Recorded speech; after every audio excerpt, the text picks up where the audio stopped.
I'm Olivia, and I will be reading you Giraffes Can't Dance by Giles Andrea and Guy Parker Reese.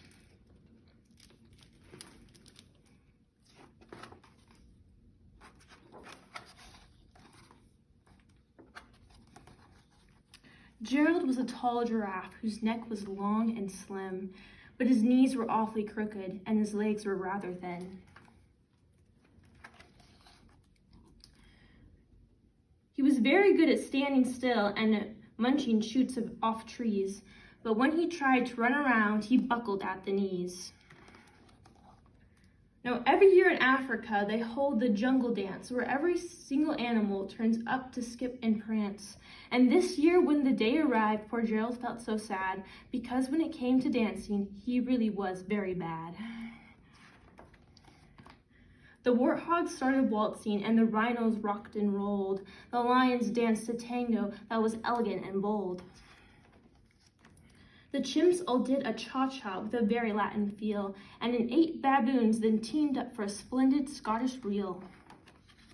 Gerald swallowed bravely as he walked towards the floor, but the lions saw him coming, and they soon began to roar. "Hey, look at clumsy Gerald!" the animals all sneered. "Giraffes can't dance, you silly fool! Oh, Gerald, you're so weird!" Gerald simply froze up. He was rooted to the spot. "They're right," he thought. "I'm useless. Oh, I feel like such a clot." So he cropped off from the dance floor, and he started walking home. He never felt so sad before, so sad and so alone.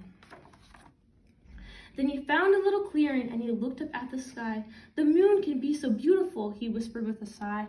"Excuse me," coughed a cricket, who'd seen Gerald earlier on. "But sometimes when you're different, you just need a different song. Listen to the swaying grass and listen to the trees. To me, the sweetest music in those branches is the breeze. So imagine that the lovely moon is playing just for you. Everything makes music if you really want it to." He threw his legs out sideways and swung them everywhere. Then he did a backward somersault and leapt into the air. Gerald felt so wonderful. His mouth was open wide. "I'm dancing, yes, I'm dancing, Gerald cried. Then one by one, each animal who'd been there at the dance arrived while Gerald boogied on and watched him quite entranced. They shouted, "It's a miracle! We must be in a dream! Gerald's the best dancer that we've ever seen. How did you learn to dance like that? Please, Gerald, tell us how." But Gerald simply twirled around and finished with a bow. Then he raised his head and looked up at the moon and stars above.